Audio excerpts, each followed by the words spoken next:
우리가 직장을 구할 때 4대 보험 되는지 안 되는지 그거 물어보죠. 그만큼 이제 그것이 우리의 행복과 연결이 된다라고 생각하는 거예요. 그런데 서울대 심리학과 최인철 교수가 행복의 4대 보험이라는 말을 했습니다. 그러니까 행복하려면 필요한 4대 보험이 있는데 그것을 한마디로 말하면 내가 나답게 살 수 있다면 행복하다. 그래서 영어로 I am I라는 말을 썼어요. 그래서 스펠링이 I, A, M, I 이 네 가지를 갖고 4대 보험을 하나씩 설명했습니다. 첫 번째는 뭐냐면 인터머시. 인터머시는 친밀한 인간관계. 두 번째는 오토노미, 자율성을 갖고 있느냐.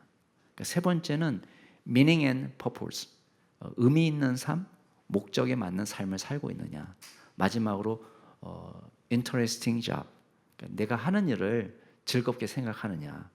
이게 행복의 조건이 된다는 거예요. 자, 직장 생활이 아무리 일이 힘들고 어려워도 직장에 딱 가서 마음에 맞는 사람을 내가 만났다 그러면 직장 생활 즐겁게 할 수 있다는 거예요. 그래서 37개 나라 사람들을 대상으로 해가지고 조사를 해보니까 직장에 나랑 맞는 사람, 만나면 도움을 주고 힘이 되는 사람, 또 에너지를 주는 사람을 만나면 내가 행복하게 그 일을 할 수 있다. 그런 말을 했습니다. 또 직장 생활할 때에 우리는 단순히 뭐 8시간 근무냐, 5시간 근무냐, 12시간 근무냐 이렇게 근무량을 따지겠지만 근무량보다 더 만족도를 높이는 것은 융통성 있게 시간을 내가 쓸 수 있느냐 그걸 따진다는 거예요. 그래서 특히 워킹맘이나 또 연로하신 부모님을 모시고 있는 분들은 이게 애들을 등원시키고 하원시키고 학교 보내고 받고 그게 중요하잖아요. 그리고 부모님이 병원 갈 때 모셔가는 거 그런 게 이제 중요하게 되기 때문에 이럴 때 융통성 있게 내가 시간을 쓸 수 있느냐 이게 굉장히 중요하게 되더라는 거예요.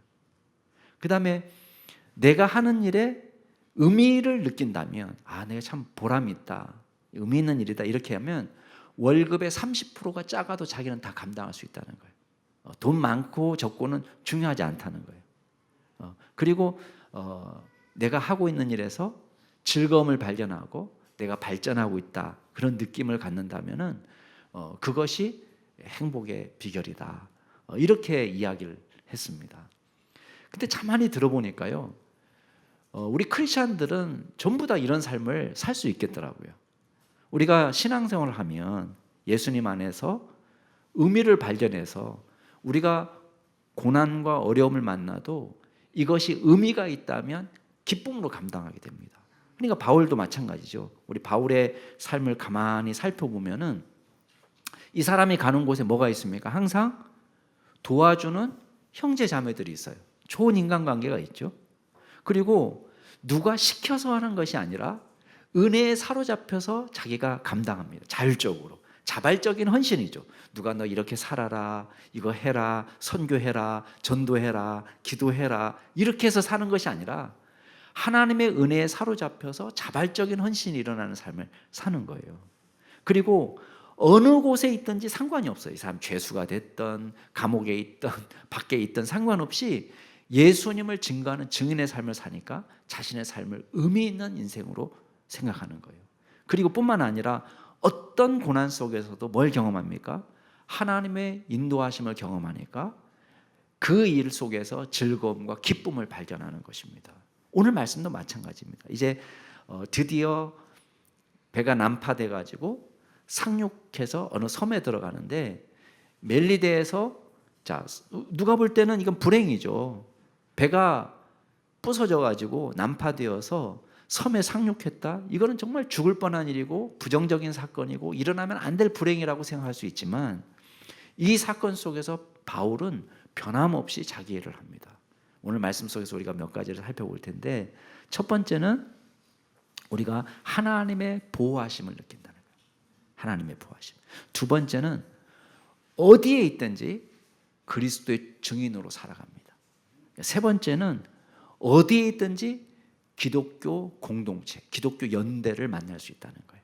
그 세 가지를 우리가 보려고 합니다. 자, 첫 번째는 삶의 모든 순간에 우리는 하나님의 돌보심을 경험한다는 것입니다. 여러분, 우리가 시험을 당하고 어려움을 당하지만 우리가 당하는 모든 시험은 어떤 시험이냐? 우리가 감당할 수 있는 시험입니다. 그래서 성경에 보면 뭐라고 되어 있습니까? 사람이 감당할 시험 밖에는 너희가 당할 것이 없나니 오직 하나님은 미쁘사 너희가 시험 당할 즈음에 너희가 감당하지 못할 시험 당함을 허락하지 아니하시고 또 시험 당할 즈음에 또한 피할 길을 내셔서 너희로 하여금 능히 감당하게 하시느니라. 이게 하나님께서 우리에게 주시는 방식이에요. 그러니까 여러분이 생각할 때는 야, 이거 만났으니까 우린 죽을 거다, 너무 힘들다, 죽겠다 이렇게 하는 일들도 다 어떤 시험이냐면 하나님의 입장에서는 우리가 감당할 수 있는 시험, 우리가 이 시험을 통해서 감당하기를 원하시는 그 시험이라는 거예요. 그래서 그 일을 만났을 때에 우리는 하나님의 도우심과 격려와 위로를 경험하게 됩니다. 자, 보세요. 난파되어서 270명이 다 구원받았죠. 그리고 나서 도착한 섬이 있습니다. 처음에는 그 섬이 어떤 섬인지도 몰랐어요. 근데 도착해 보니까 어떤 섬이에요? 멜리데라는 섬이에요. 멜리데. 자, 멜리데라고 하면 여러분 잘 몰라요. 근데 몰타라고 하면 다 알아요. 몰타 들어보셨죠? 예, 지중해 관광지로 유명한 섬이에요. 몰타섬. 그리고 비교적 유럽이지만 물가가 싸요. 그래서 우리나라 사람 가운데는 조금 어학연수에 관심 있는 사람들은 뭐 런던으로 가거나 미국으로 가거나 영어 배우러 이렇게 가지 않고 몰타에 가서 영어 공부하는 사람도 있어요. 왜? 싸니까. 강화도 정도의 크기고 제주도의 6분의 1 정도밖에 안 되는 크기지만은 비교적 온화한 날씨에 아주 섬이 예쁩니다. 그래서 관광지로도 유명해요. 이 섬에 도착한 거예요. 얼마나 다행이에요. 이 하나님의 위로하심이 있는 거 아니에요? 근데 여러분 보세요. 섬에 도착할 때 다 이게 무인도인지 아니면 먹을 거는 있는 섬인지 아니면 사람은 사는 곳인지 사람이 있다면 이게 우리를 잘해줄 사람인지 아니면 식인종이 사는지 모를 일이잖아요. 근데 하나님께서 역사하시니까요. 이 사람들이 특별한 사랑을 가지고 호의를 베풀어서 섬으로 헤엄쳐 오는 사람들을 위해서 따뜻하게 맞아줍니다. 여러분 2절 말씀 보시면 특별히 비가 오고 날이 추운 날씨였어요. 원래는 따뜻한 지역이지만 또 지금 계절인지라 또 비가 오는 날씨였기 때문에 자칫 잘못하면 저체온증에 빠질 수 있는 그런 상황이었어요. 근데 이 사람들이 특별한 동정을 할 수 있는 마음을 주셨어요. 하나님이. 그리고 나서는 이 사람 불을 피워서 이 276명을 영접해 주는 거예요. 하나님의 인도하심을 만나는 거죠. 게다가 바울 개인적으로도 특별한 체험을 합니다. 자, 바울이 어떻게 했냐면 자기가 먼저 도착해서 보니까 이게 불을 피우는데 276명이 다 옷을 말리고 몸을 따뜻하게 해서 저체온증으로 죽을 수도 있는 위기를 벗어날 수 있는 모닥불을 피우는데 사람이 모자라는 거예요. 그러니까 일을 도왔어요. 물론 어떤 사람들은 그 사람 죄수니까 그냥 백부장이 시켜서 했을 수도 있다 이렇게 보지만 저는 그렇게 보지 않습니다. 이 사람이 믿는 사람은 다 뭐에 관심을 기울이냐면 타인의 필요에 대한 관심을 갖게 돼요. 여러분 우리가 은혜를 받잖아요. 하나님의 은혜를 받으면 그 다음부터 우리 시야가 어디로 가냐면 내가 받은 은혜를 갖고 섬길 대상이 보이기 시작하는 거예요. 그래서 교회가 성령 충만하냐 성령 충만하지 않느냐 기독교가 지금 영적인 부흥의 시기냐 아니면 침체의 시기냐를 알 수 있는 비결이 있습니다. 그건 뭐냐면 단순한 숫자가 아니라 이 교회 공동체가 이웃을 섬기는 일에 관심이 있느냐 없느냐 그거예요. 그러니까 교회가 성령으로 충만하게 되면 어떤 관심을 기울이냐면 타인의 필요에 대해서 민감하게 반응하게 되는 거예요. 왜? 내가 받은 은혜가 하도 크기 때문에. 그러니까 바울은 하나님의 은혜 대한 감격으로 충만하고, 그러니까 당연히 그 마음속에 채무의식이 있는 것입니다.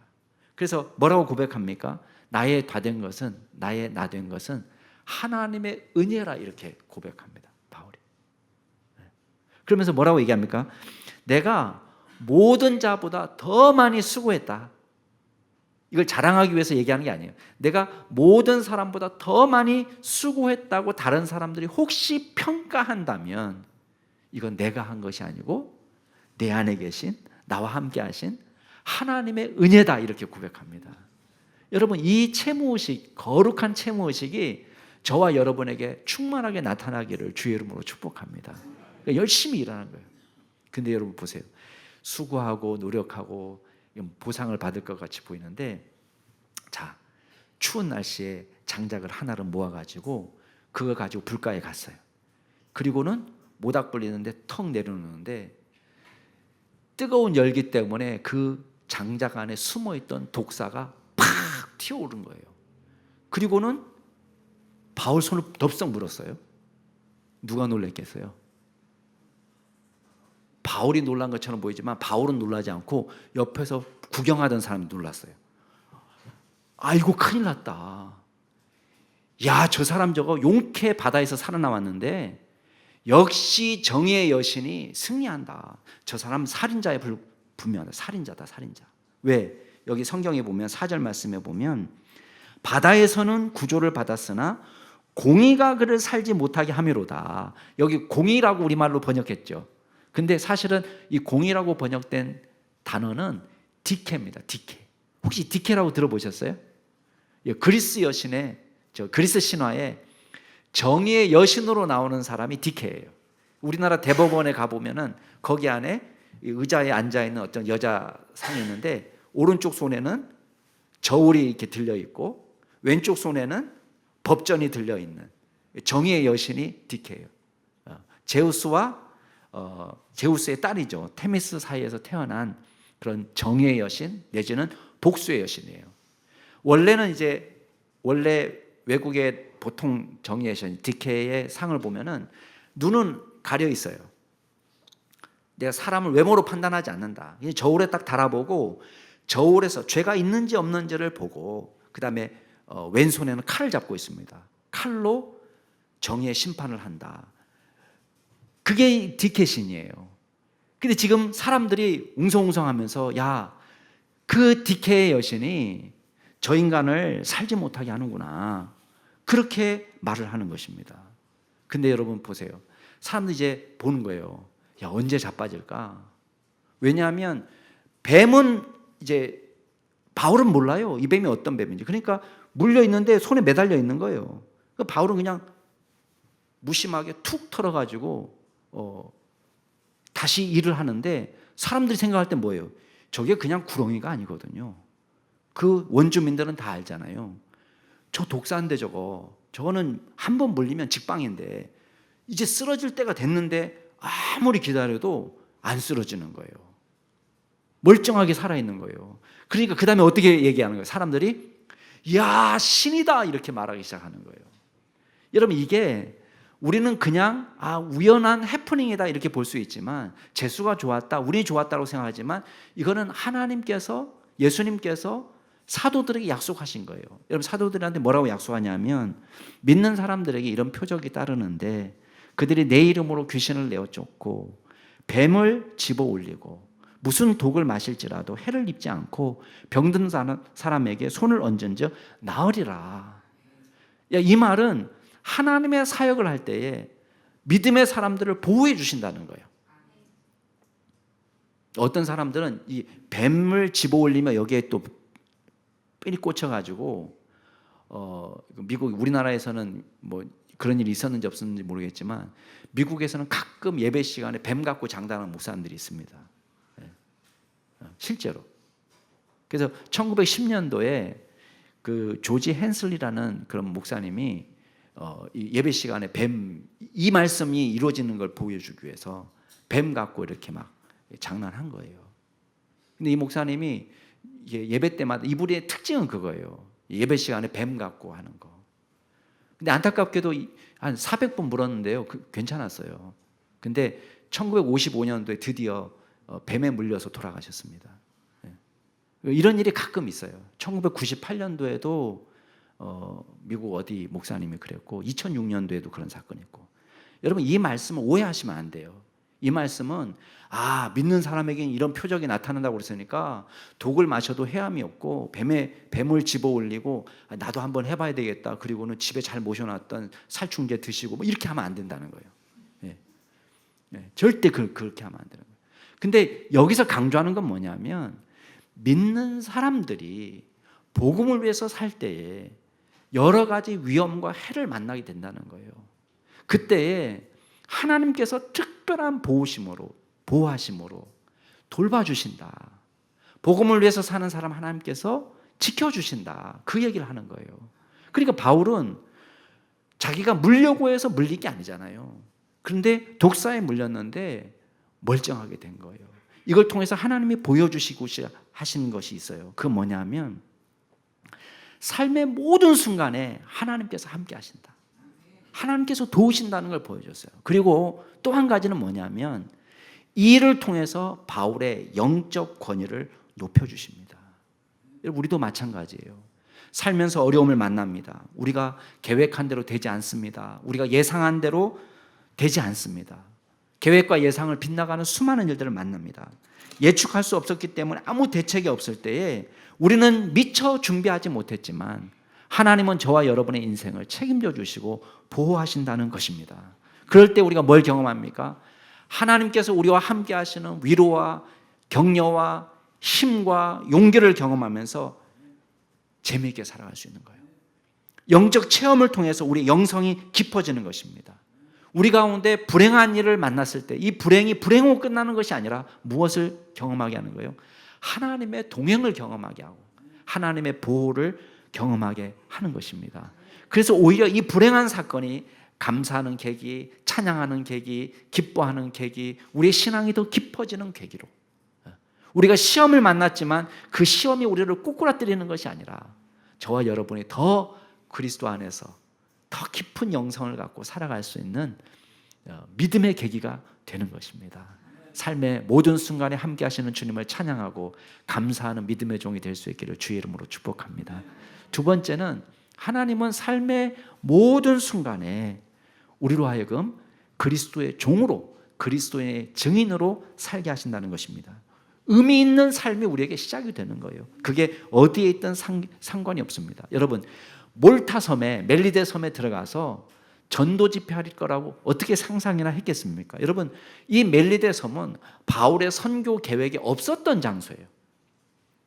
바울의 머릿속에 없었던 장소입니다. 미리 계획했던 곳이 아닙니다.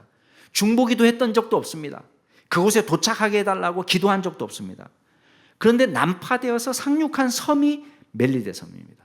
근데 처음에는 살인자로 오해를 받았지만 하나님께서 영적 권위를 높여주시니까 어떻게 되는 거예요? 사람들이 신으로 추앙하게 된 거예요. 근데 이것이 오히려 바울에게는 그리스도의 능력 있는 종으로 사역할 수 있는 기회가 되었습니다. 여러분 7절 말씀 한번 보세요. 7절 같이 한번 읽어보겠습니다. 시작. 이 섬에서 가장 높은 사람 보블리오라 하는 이가 이 근처에 토지가 있는지라 그가 우리를 영접하여 사흘이나 친절히 머물게 하더니. 자, 보블리오라는 사람이 이 사람이 총독이라고 말해야 될지 추장이라고 말해야 될지 모르겠지만 어쨌든 이 섬에서 가장 높은 사람이에요.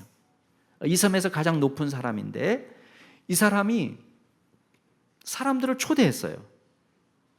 도대체 몇 명이나 초대했을까? 여기에 우리를 영접했다 되어 있는데 이 우리가 누굴까? 두 가지로 크게 갈립니다. 첫 번째는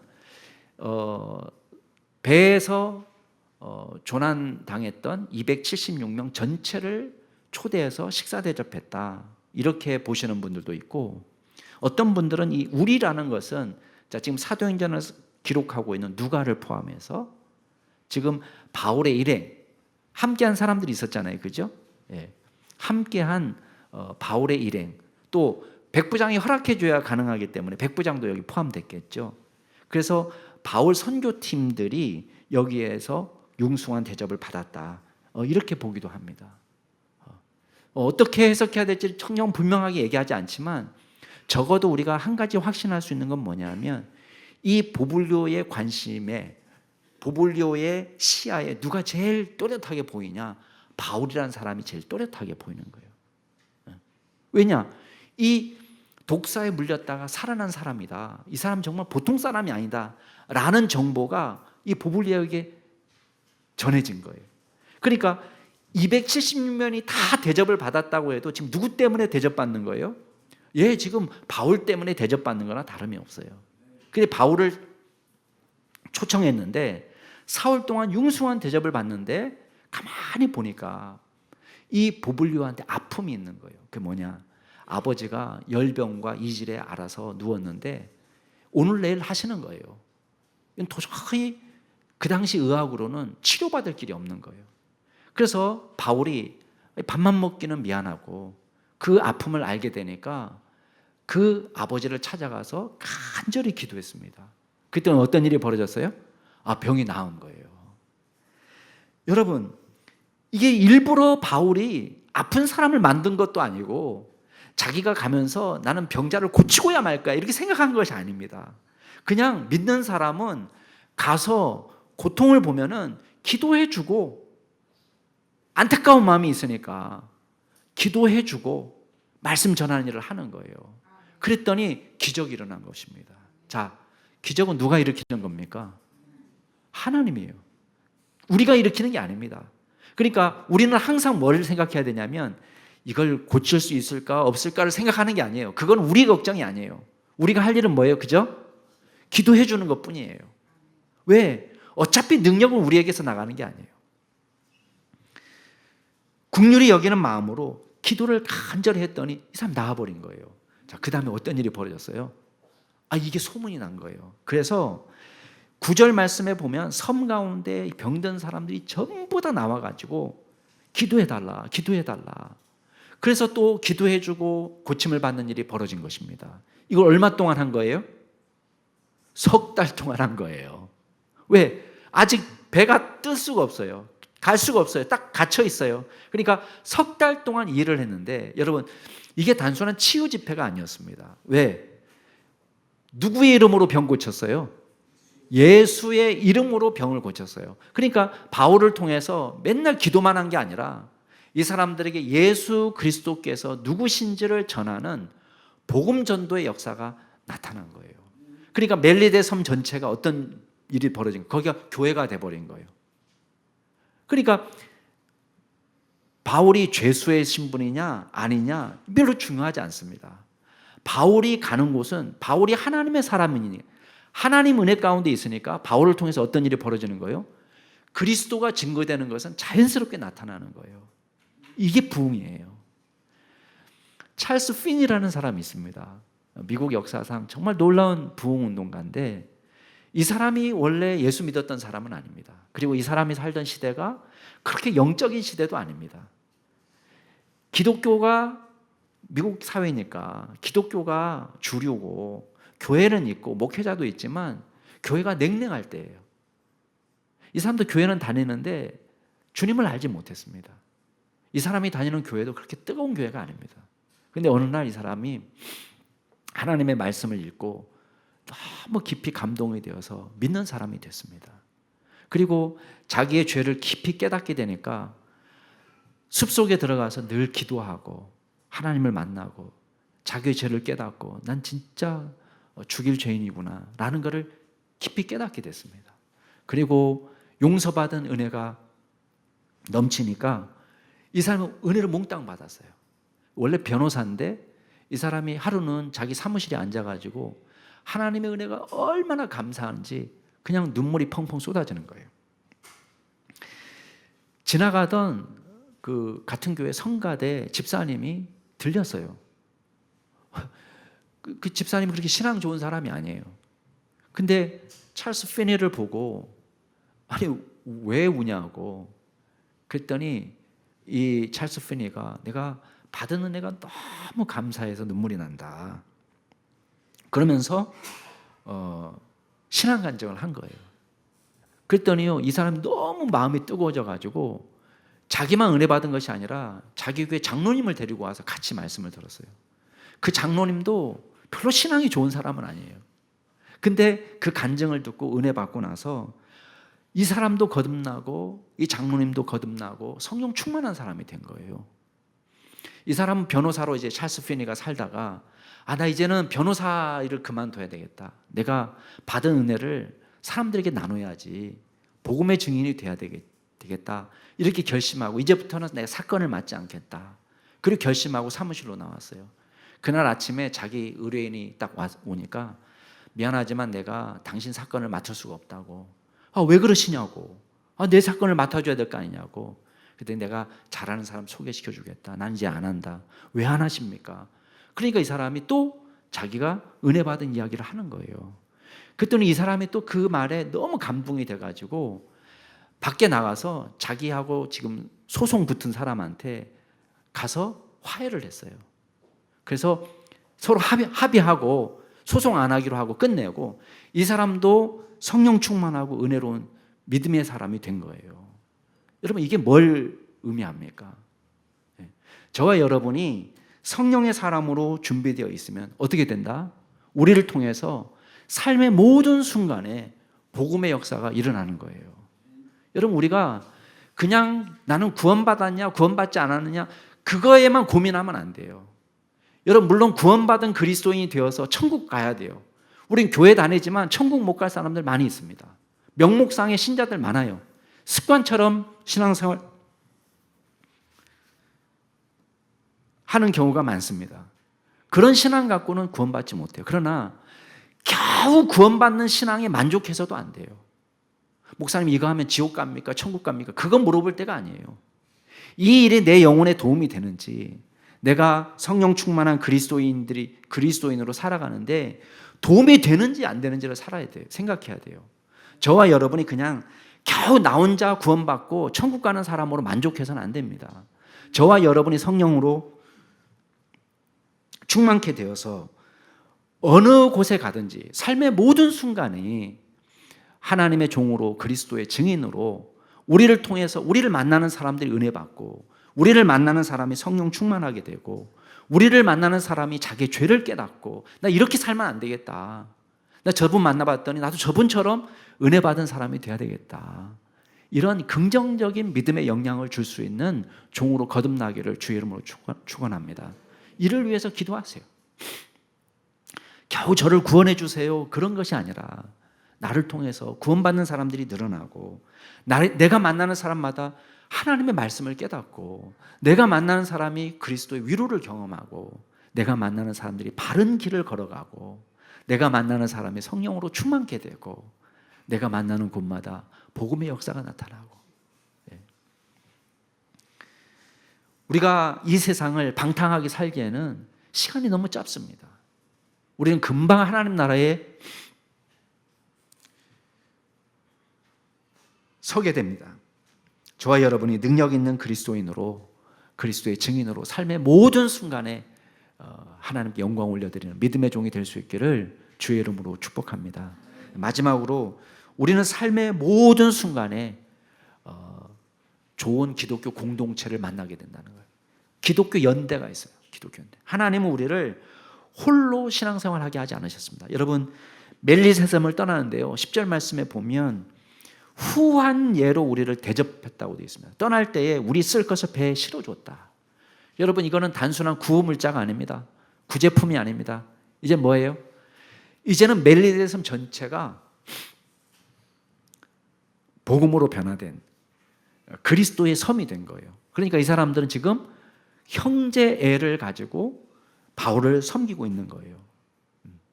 좋은 기독교 공동체를 만난 것이죠. 얼마나 은혜가 됩니까? 그죠? 근데 바울이 가는 곳마다 이런 일이 일어나요. 여러분 11절 말씀 한번 보세요. 거기 보면 디오스구로라는 머리 장식이 배에 되어 있는데 지금 알렉산드리아에서 온 곡식 수송선을 타고 지금 가는 거거든요. 디오스구로이는 뭐냐면 디오스쿠로이 그 제우스와 달신 레다 사이의 쌍둥이 형제예요. 카스토르 플룩스라는 이 쌍둥이 형제 우상을 지금 배 선미에다가 새겨 놓은 거예요. 이 두 쌍둥이는 배를 보호해주고 선원들을 보호해준다. 그런 믿음을 갖고 있었어요. 이게 미신이죠, 미신. 근데 더 웃기죠. 누가가 일부러 이걸 기록하고 있는 거예요. 그 말은 뭐예요? 이전 부서진 배도 요거 있었어요. 근데 그게 소용이 있었어요, 없었어요? 소용이 없었다는 거예요. 자, 이 배를 타고 처음 도착한 곳이 어디냐? 수라구사라는 곳에 도착합니다. 이건 시칠리아 섬 수도인데요. 여기서 사흘을 체류합니다. 물론 이유는 나와 있지 않습니다. 근데 재밌는 거는 전설에 따르면 이곳에 바울을 통해서 교회가 또 세워져요. 사흘 동안에. 놀라운 일이죠. 그러니까 바울이 가는 곳에 이런 사역이 일어나는 거예요. 그 다음에 가는 곳이 레기온을 지나서, 레기온은 여기도 나오지 않지만 하루 체류하지만 보통 이제 아까 그 쌍둥이 신을 이제 무사하게 그 항해를 완료한 상태에서 감사하는 그 이방 신 우상 숭배하는 곳이에요. 거기가 레기온이고, 여기를 떠나서 보디올에 이르렀는데 보디올에서 일주일 동안 체류하게 됩니다. 14절. 같이 14절 읽어볼까요? 시작. 거기서 형제들을 만나 그들의 청함을 받아 이레를 함께 머무니라. 그래서 우리는 이와 같이 로마로 가니라. 와, 보디올에 형제가 있었다는 거예요. 기독교 공동체가 있었다는 거죠. 어떻게 이곳에 공동체가 있었는지 우린 잘 모릅니다. 이 공동체가 유대인 공동체인지 아니면 이방인 공동체인지도 사실 잘 모릅니다. 한 가지 분명한 사실은 바울이 개척한 교회는 아니에요. 근데 이 형제들과 일주일 동안 교제하면서 어떤 일이 벌어진 거예요? 음식도 대접받고 따뜻한 환대도 받고 하나님의 위로도 경험하고, 또 반대로 바울은 신앙 간증을 하고 위로하고 또 말씀도 전하고 이러면서 어떻게 되는 거예요? 이 기독교 공동체가 서로 힘을 주고받는 거예요. 여러분, 이게 하나님께서 우리를 공동체로 부르신 비밀입니다. 비밀. 교회의 비밀입니다. 이제 나중에 우리 에베소서 볼 때에 우리 교회에 대한 이야기를 더 많이 할 수 있는 기회가 있지만, 저는 이 교회의 비밀을 우리가 알아야 된다고 생각해요. 여러분, 얼마나 귀한지 모릅니다. 여러분, 교회 등록 안 하고 집에서 신앙생활 하시는 분들 계세요. 그분들이 지옥 간다 이렇게는 말 못해요. 왜냐하면 집에서 신앙생활해도 바르게 믿을 수는 있으니까. 근데 집에서 백날 신앙생활 할 때 경험하지 못하는 게 있어요. 그게 뭐냐면 공동체가 주는 유익이에요. 하나님은 저와 여러분을 한 개인씩 부르셔도 뭐로 모이게 하셨냐? 교회로 모이게 하셨어요. 교회 공동체에서 서로 믿음을 주고받으면서 서로 자라게 하시는 거예요. 그러니까 일방적이지 않습니다. 가깝게 지내는 목사님과 제가 만나면 그분이 힘들고 어려운 날이 있어요. 그러면 제가 그분에게 위로가 됩니다. 제가 힘들고 어려운 날이 있으면 그분이 제게 위로가 됩니다. 이게 하나님의 신비예요. 교회의 신비입니다. 그래서 교회 공동체 안에서 서로 힘을 주고받게 하는 것입니다. 근데 지금 이 일이 이 보디올 기독교 공동체 안에서 일어나게 된 겁니다. 뿐만 아니라 14절 끝에 보면 우리는 이와 같이 로마로 가니라. 이와 같이라고 돼 있어요. 이와 같이는 뭐냐? 가는 곳마다 환영과 환대가 이어졌다는 거예요. 크리스찬 공동체가. 그래서 15절 같이 한번 읽어볼까요? 15절 시작. 그곳 형제들이 우리 소식을 듣고 아비오 광장과 트레이스 타베르네까지 맞으러 오니 바울이 그들을 보고 하나님께 감사하고 담대한 마음을 얻으니라. 자, 그곳 형제들은 누구예요? 로마교회 형제들이에요. 로마교회 형제들이 어떻게 아비오 광장과 트레이스 타베르네까지 바울을 맞이하러 왔을까요? 이 아비오 광장은 로마에서 70km 정도 떨어진 곳이고 트레이스 타베르네는 한 50km 정도 떨어져 있는 장소입니다. 근데 이곳에 로마에 있는 교회 성도들이 어떻게 왔을까요? 아마도 보디올에서 일주일 동안 머무는 동안에 이 보디올 교회 공동체가 로마 교회로 사람을 보내서 지금 바울이 가고 있다는 것을 알렸을 거예요. 근데 그 사람들이 그냥 자기 있는 데서 기다리지 않고 얼마나 반가웠던지. 이 사람들 서로 만난 적이 없어요. 로마에 간 적이 없으니까. 바울이 로마 교회에 영향을 끼쳤다면 로마서를 보낸 적은 있습니다. 꼭 갔으면 좋겠다. 로마서를 보낸 적은 있지만 로마 교회 사람들과 만난 적이 없어요. 물론 일부는 거기에 아는 사람이 있어요. 근데 그 형제들이 지금 우리식으로 얘기하면 버선발로 달려온 거예요.